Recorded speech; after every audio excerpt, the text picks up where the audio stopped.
Iran மேலே போர் பண்ணி அமெரிக்க விமானங்கள் எல்லாம் டயர்டாக இருக்குது, உங்களுடைய நாட்டில் கொஞ்ச நேரம் இளைப்பாறிட்டு போயிடுறோமே அப்படின்னு இலங்கை அரசிட்ட கேட்டதுக்கு அந்த நாட்டினுடைய அரசு சொல்லியிருக்கக்கூடிய பதில் என்ன? ரொம்ப நாள் ஆச்சு ஹவுதிகளுடைய என்ட்ரியை பார்த்து. செங்கடலுடைய ராஜாக்கள் இப்போது சவுதி அரேபியா, ஜோர்டான் இந்த நாடுகளை தாண்டி இப்போது புதிய சவால் ஒன்று எதிர்கொள்கிறாங்க. எரியிற கொள்ளியில் எண்ணெயை தூக்கி போடுற மாதிரி ஈரானுடைய ஃபாரின் மினிஸ்டர் நெதன்யாகுவினுடைய செங்கிஸ்தான் ஜீசஸ் தொடர்பான அந்த கருத்து பற்றி ஒரு கான்ட்ரவர்ஷியலான ஒரு சப்ஜெக்ட் ஒன்றை தூக்கி போட்டிருக்காரு.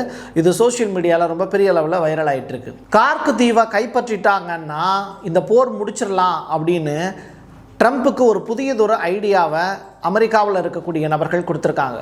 ட்ரம்ப் எடுக்கக்கூடிய முடிவு பற்றி ஆக்சியோஸ் தெரிவித்திருக்கக்கூடிய மிக முக்கியமான அப்டேட்டு. சவுதி அரேபியா, UAE புதிதாக ஒரு விஷயத்தை அமெரிக்காவுக்கு தகவலாக ஷேர் பண்ணியிருக்காங்க. அவங்க ஆடக்கூடிய ஆட்டத்துக்கு ஈரான் முடிவு கட்டுமா? டீட்டெயில்டாக பேசுவோமா? வாங்க பார்க்கலாம் உறவுகளே. இது பிரசாத் சிக்னேச்சர். உங்களுடைய தொழில் சம்பந்தமான விளம்பரங்களை நமது சேனலில் ஒளிபரப்ப உங்களுக்கான அருமையான வாய்ப்பு. சென்னையோட மற்றொரு அடையாளம் M1 மொபைல் ஷோரூம்.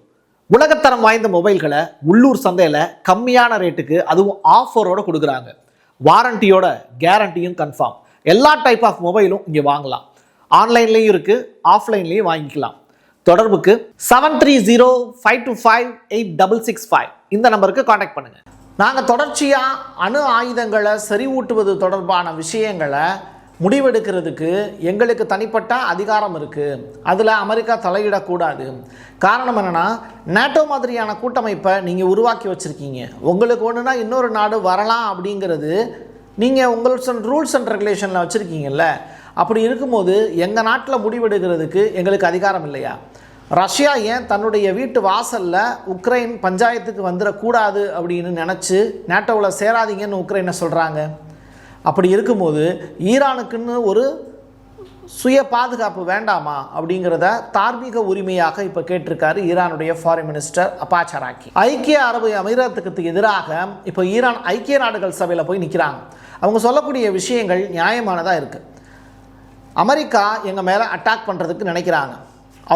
அவங்களுடைய நிலத்தில் இருந்து அட்டாக் பண்ணால் ஓகே. ஆனால் UAE நிலத்தை தான் அவங்க பயன்படுத்துகிறாங்க.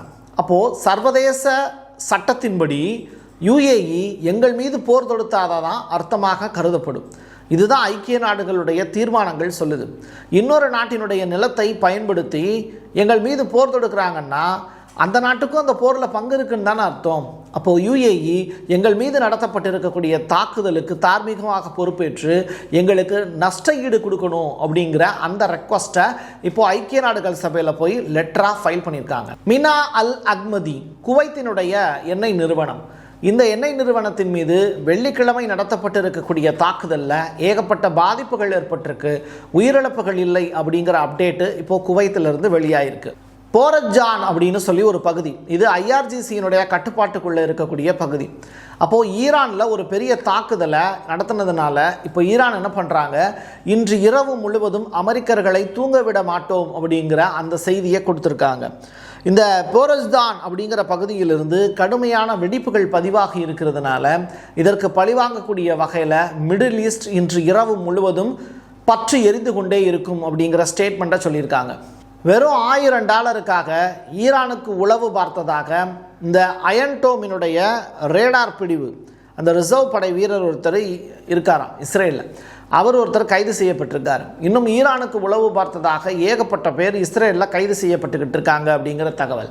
இவங்க இஸ்ரேலுடைய இராணுவ ரகசியங்கள் எல்லாத்தையுமே ஈரான்கிட்ட வித்துட்டாங்க அப்படிங்கிறது தொடர்பான குற்றச்சாட்டு. சவுதி அரேபியா, ஜோர்டான், UAE இந்த 3 நாடுகளை கடந்து தான் நாங்கள் ஏவக்கூடிய ஏவுகணை இஸ்ரேலை நோக்கி செல்லும். அப்படி இருக்கும்போது இந்த 3 நாடுகளும் எங்களுடைய ஏவுகணையை இடைமறித்தது என்றால் நாங்கள் அவங்க மேலே போர் தொடுப்போம் அப்படிங்கிற ஸ்டேட்மெண்ட்டை சொல்கிறாங்க. ஆக்சுவலி இந்த 3 நாடுகளும் தான் சொல்லணும் ஹவுதிகளை பார்த்து, எங்களுடைய வான் பகுதியை நீங்கள் பயன்படுத்தக்கூடாது போருக்கு அப்படின்னு. அதுக்கு அவங்களுக்கு ரைட்ஸ் இருக்குது. பட் இந்த பக்கம் மாறாக இவங்க எப்படி சொல்கிறது, இது எப்படி ஏற்றுக்க முடியும்னு தெரில. இது ரூல்ஸ் அண்ட் ரெகுலேஷனில் வருமானு தெரில. பட் இதை மிரட்டலாக தான் பார்க்க முடியும். ஹவுதிகள் யாருக்கும் அடங்காத ஒரு காட்டாறு மாதிரி தான் செயல்படுவாங்க. அந்த வகையில் ஒரு எப்படி சொல்கிறது, தொடர்ச்சியாக செங்கடலில் அவங்க வைக்கிறது தான் சட்டம் இல்லையா? ஸோ ஏமனில் தனியாக ஆட்சியாளர்கள் இருக்காங்க. இந்த பக்கம் ஏடன் துறைமுகத்தை மையமாக கொண்டு ஹவுதிகள் தனியாக ஒரு பெரிய ஒரு கட்டமைப்பை உருவாக்கி வச்சுருக்காங்க. அவங்கள மீறி அந்த இடத்துல எதுவும் செய்ய முடியாது. ஸோ அவங்கக்கிட்ட அனுமதி வாங்கிட்டு தான் நீங்கள் அங்கே கப்பல் போக்குவரத்துலேயே இயக்க முடியும். ஸோ நீங்கள் கப்பல் போக்குவரத்து இயங்கணும் அப்படின்னா இந்த 3 நாடுகளுமே இந்த ஹவுதிகள் சொல்கிறத கேட்டாகணும். அவங்க சரின்னு சொல்லுவாங்களா மாட்டேன்னு சொல்லுவாங்களா அப்படிங்கிறத பொறுத்திருந்து பார்க்கலாம். சுவிட்சர்லாந்து இப்போ தெளிவான ஒரு முடிவு எடுத்திருக்காங்க. அவங்க சொல்லக்கூடிய விஷயம் என்னென்னா, எங்கள் நாட்டில் இருந்து எக்ஸ்போர்ட் ஆகக்கூடிய ஆயுதங்கள் அதை அமெரிக்காவுக்கு நாங்கள் எக்ஸ்போர்ட் பண்ண முடியாது அப்படிங்கிற ஸ்டேட்மெண்ட்டை சொல்லியிருக்காங்க. இது ரொம்ப ரொம்ப முக்கியத்துவம் வாய்ந்தது. சுவிட்சர்லாந்துலாம் ஸ்பெயினோட சேர்ந்து ஈரான் மீது நடத்தக்கூடிய போருங்கிறது தப்பு அப்படின்னு சொன்னாங்க. அது மட்டும் இல்லை, தங்களுடைய ஏர்பேஸ் எதையுமே அவங்க பயன்படுத்த விடமாட்டோம் அப்படிங்கிற ஸ்டேட்மெண்ட்டையும் சொன்னாங்க. இப்போ அடுத்த கட்டமாக ஆயுத ஏற்றுமதியும் எங்கள் நாட்டிலிருந்து நடக்காது அப்படின்னு அமெரிக்காவுக்கு பெரிய குண்டை தூக்கி போட்டிருக்காங்க. ஹார்மோஸ் நீரணையை ஸ்ட்ரைட் ஆஃப் ஹார்மஸை திறக்காட்டி ஒரு குறிப்பிட்ட டைம் வரைக்கும் பார்ப்போம். அதற்கு பிறகு ஈரானுடைய கார்க் தீவு இருக்குல்ல, அதை ஒட்டுமொத்தமாக கைப்பற்றி விடுவோம் அப்படிங்கிற ஸ்டேட்மெண்ட்டை இப்போ சொல்லியிருக்காங்க. இது ஆக்சியோஸில் இந்த முடிவு ட்ரம்ப் இன்னும் எடுக்கலை.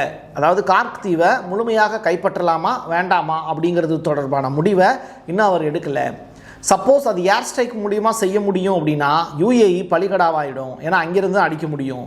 அப்படி இல்லாட்டி இந்த USS ட்ரிபோலி கப்பல் மூலிமா தரைப்படையை உள்ளே இறக்கணும். அதற்கான வாய்ப்பை உருவாக்கணும். அதுக்கு ட்ரம்பினுடைய ஆர்டர் தேவை. அதுக்காக வெயிட் பண்ணிக்கிட்டு இருக்காங்க. அனுரகுமார திசைநாயக் இலங்கையினுடைய பிரசிடெண்ட், மிக முக்கியமான நபர். நம்ம தமிழ்நாடு ஆந்திராவை தாண்டி அவர் ஏகப்பட்ட இடங்களில் பயணப்பட்டிருக்காரு. அவர் இலங்கையில் தமிழ் மக்களுக்கு ஆதரவாக செயல்படக்கூடிய ஒரு நபர் தான் அப்படின்னு தமிழ் மக்கள் நம்புகிறாங்க. அந்த வகையில் இருவருக்குமே ரொம்ப க்ளோஸாக இருக்கக்கூடிய ஒரு நபர். யார்? அங்கே இருக்கக்கூடிய சிங்களர்களுக்கும் அங்கே இருக்கக்கூடிய தமிழர்களுக்குமே ரொம்ப க்ளோஸாக அறியப்படக்கூடிய ஒரு பிரசிடெண்ட் தான் இப்போ அங்கே ஆட்சி பண்ணிக்கிட்டு இருக்கார். இப்போ அவர் நியாயத்தின் பக்கம் நிற்கிறதா மக்கள் சொல்கிறாங்க. எப்படின்னா, அமெரிக்காவினுடைய அந்த வான் பாதுகாப்பு ஏவுகணைகளாகட்டும் இல்லை ஃப்ளைட்ஸ் ஆகட்டும் இளைப்பாறுவதற்காக இலங்கையினுடைய அந்த ஏர்பேஸை பயன்படுத்துவதற்கு நாங்கள் அனுமதி தர முடியாது அப்படிங்கிற ஸ்டேட்மெண்ட்டை திசைநாயகா அமெரிக்காவுக்கு ரிப்போர்ட்டாக ஃபைல் பண்ணியிருக்கார். இது இலங்கையில் இருக்கக்கூடிய மக்களுக்கு மேலும் அவர் மீதான நம்பிக்கையை ஜாஸ்தியாக்கியிருக்கு. நெதன்யாகு ஒரு இனப்படுகொலையாளன் அப்படின்னு எல்லாருக்குமே தெரியும் அப்படின்னு ஈரானுடைய ஃபாரின் மினிஸ்டர் சொல்லியிருக்காரு. அவங்க இயேசுவை கொலை செய்ததும் அவங்க தான். அவங்க அப்பையிலிருந்தே அந்த இனப்படுகொலையை தொடங்கிட்டாங்க அப்படிங்கிற ஸ்டேட்மெண்ட்டையும் சொல்லி எரியிற கொள்ளியில் எண்ணெயை ஊற்றுற மாதிரியான நிகழ்வுகளை அவர் இப்போ செஞ்சுக்கிட்டு இருக்கார். இன்னைக்கு காலையில் தான் நம்ம செய்தி போட்டிருந்தோம். இயேசு கிறிஸ்துவை அவமதிக்கக்கூடிய வகையில் செங்கிஸ்தானோடு ஒப்பிட்டு நெதன்யாகு சில கருத்துக்களை பதிவு செஞ்சுருக்காரு அப்படின்னு.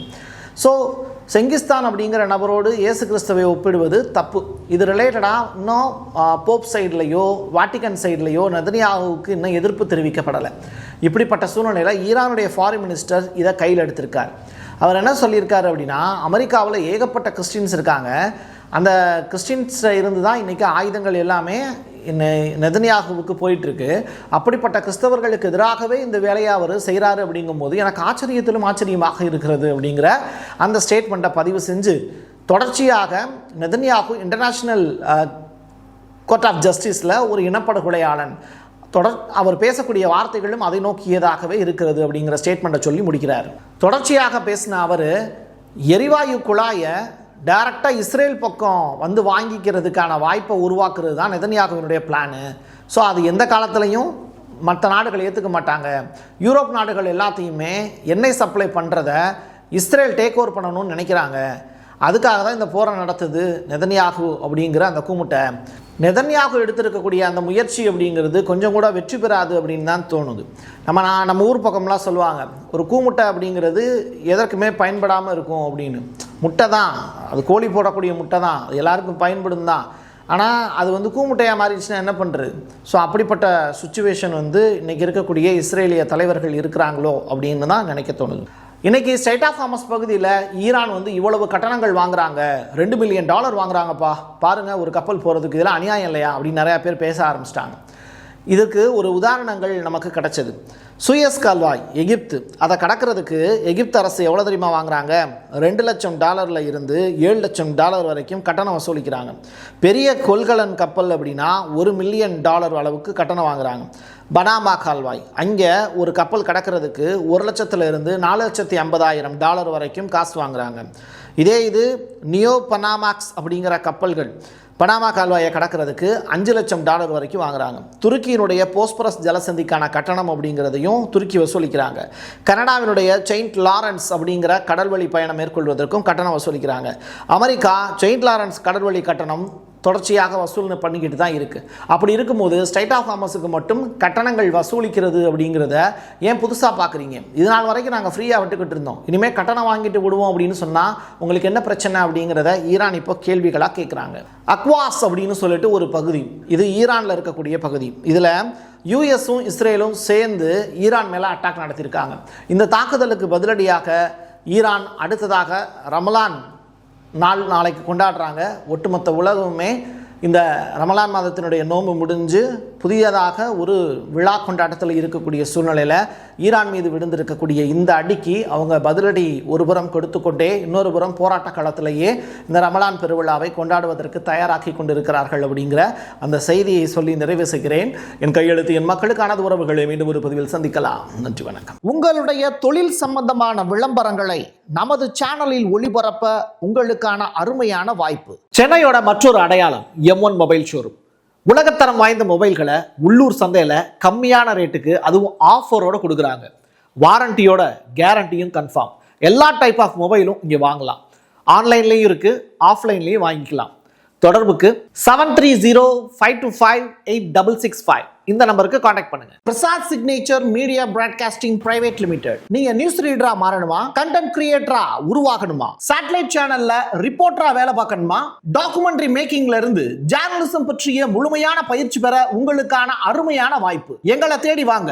ஆன்லைன் மற்றும் நேரடி பயிற்சி வகுப்புகளும் சர்டிபிகேட் கோர்ஸாவே கத்துத்தரும். மீடியா துறையில் 10 ஆண்டுகளுக்கு மேல அனுபவம் உள்ளவர்கள் பயிற்சி கொடுப்பார்கள். வாய்ஸ் ஓவர் தொடங்கி வாய்ஸ்லெஸ் பீப்புளுக்காக உங்களை சிறந்த ஜேர்னலிஸ்டா உருவாக்க வேண்டியது எங்களோட பொறுப்பு. ஸ்கூல்ஸ் அண்ட் காலேஜஸ்ல ஜூனியர் ஜேர்னலிஸ்ட்ங்கிற பேர்ல ஒர்க் ஷாப்பும் கண்டக்ட் பண்ணி கொடுக்கிறோம். மோட்டிவேஷனல் ஸ்பீக்கரா கடந்த 15 ஆண்டுகளா கல்வி நிறுவனங்களுக்கு நிகழ்ச்சிகளும் நடத்தி தரோம். தொடர்புக்கு 9944790333 94493594 prasad signature@gmail.com.